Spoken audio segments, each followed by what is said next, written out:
Aujourd'hui, quand on tente de comprendre les relations entre l'État et la société, on a tendance à se référer à l'État-nation, à ce système d'État qui est aussi répandu aujourd'hui.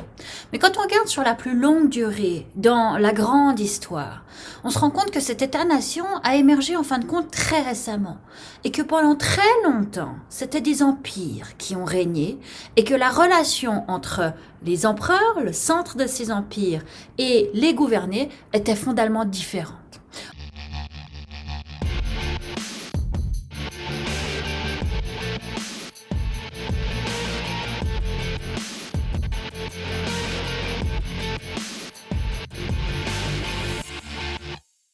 En effet, on définit un empire, un État qui a pour vocation de toujours s'étendre sur plus de territoire et plus de population. Et si pendant longtemps les études des empires ont mis en évidence l'oppression, comment est-ce qu'une métropole, le centre d'un empire, est allé subjuguer d'autres populations et d'autres territoires, des recherches plus récentes sont allées montrer que cette relation ne se fait pas exactement à sens unique. Alors, on ne va pas nier, bien entendu, la violence, la soumission, l'extraction, l'extorsion, absolument pas. Mais on se rend compte que quand bien même la métropole peut être extrêmement puissante, elle aussi ressort changée de cette relation d'empire à colonie. Et donc, ce cours va s'intéresser en fait à cette forme d'État, à cette manière de gouverner, une manière de gouverner qui se distingue peut-être de celle de l'État-nation, de par le fait qu'un empire, par définition, gouverne sur des populations différentes. Il va y avoir plusieurs principes qui vont guider notre étude. Premier principe, il existe une très grande différence, une différence qui existe non seulement de manière objective, mais que l'on veut absolument maintenir dans l'Empire. Et c'est ce qui justifie justement que le centre détient une supériorité qui viendrait justifier la raison pour laquelle il est capable de soumettre toutes ces populations et tous ces territoires aux alentours. Deuxième principe, on se rend compte que dans tout empire, il n'y a pas qu'un seul groupe au centre qui est capable de subjuguer toutes les périphéries, mais qu'il existe de très nombreux intermédiaires impériaux, intermédiaires qui viennent de la métropole, mais aussi intermédiaires locaux qui ont un intérêt personnel dans l'intégration de leur localité à cet empire. Troisième principe qui va nous inspirer, c'est comment les empires sont en relation les uns avec les autres. Il va bien sûr avoir des empires qui sont en compétition directe les uns avec les autres et qui vont même s'entrechoquer, mais aussi des empires qui s'inspirent d'empires passés, qui s'inspirent d'expériences passées et qui vont tenter peut-être même de reprendre des codes qui appartenaient à ces empires qui ont régné jusqu'auparavant. Quatrième point important, on va voir que pour que ce centre, cette métropole, puisse subjuguer les populations, il faut une force militaire, une force politique, une force économique peut-être, mais il faut aussi tout un répertoire de références culturelles, tout un imaginaire qui lui permet de justifier cette supériorité.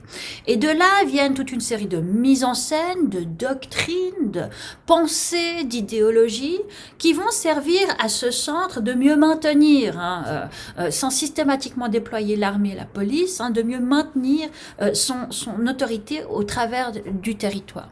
Tout dernier élément, et c'est ce qui va regrouper l'ensemble de ces mesures, pas strictement culturelles, mais il faut se rendre compte que pour gouverner sur la différence, gouverner sur des espaces aussi étendus et peut-être très éloignés, et gouverner sur des populations très très très diverses, eh bien il va falloir tout un répertoire de mesures, qu'elles soient juridiques, économiques, politiques, il faut mettre en place des hiérarchies, et c'est l'ensemble de ces stratégies que je vous propose d'étudier.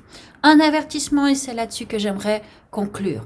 Il faut savoir que nous allons discuter de sujets qui sont extrêmement graves, extrêmement tristes. Nous allons aborder des sujets sensibles, c'est peut-être la question de la traite des esclaves, la question de l'assimilation culturelle, la question des écoles résidentielles. On va parler de massacres, de famine, et j'aimerais donc que vous soyez prévenus dès le début.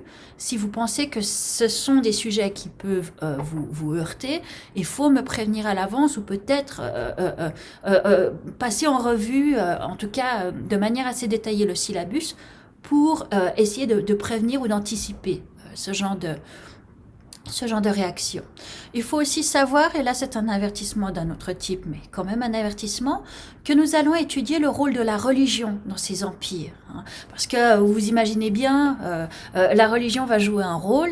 Eh bien, forcément, lorsque l'on va aborder ces religions, il faut savoir que l'on va les aborder dans une perspective historique et que par conséquent, ce que l'on va étudier dans cette perspective historique sur l'émergence de ces religions, sur leur relation au pouvoir impérial, eh bien, ce que l'on va étudier risque peut-être d'entrer en contradiction, ou en tout cas de pas tout à fait être en accord avec ce qui pourrait être enseigné dans un enseignement religieux plus classique. Alors un avertissement aussi, souvenez-vous qu'on aborde ces questions religieuses dans une perspective historique et que par conséquent ça pourrait peut-être aussi heurter les sensibilités. Enfin, tout dernier avertissement, et cette fois purement logistique et académique, mais il est important quand même, sachez que c'est un cours avancé. On va, comme plusieurs autres cours, aborder plusieurs espaces géographiques, aller de l'Antiquité jusqu'au 19e siècle. On va pas beaucoup aborder le 20e siècle, mais ça fait quand même pas mal de temps. Et il est aussi difficile parce qu'on va aborder des questions politiques, culturelles. Donc si vous vous intéressez plutôt à l'aspect social et strictement économique des empires, vous serez peut-être déçus. Mais enfin, et surtout pour une dernière raison, c'est que l'on va mettre l'accent sur deux aspects de l'histoire. 1. Analyse comparative et 2. Analyse de sources primaires. Analyse comparative, pourquoi? Parce que votre travail de session vous demandera de faire l'étude non pas d'un, mais de deux empires et de comparer certains aspects dans leur manière de gouverner et de gérer la différence. Et deuxième aspect, l'autre manière d'évaluer votre performance sur ce cours sera au travers de plusieurs sources primaires qu'il faudra commenter, discuter et analyser. Alors voilà pour les avertissements et puis pour l'annonce. Merci.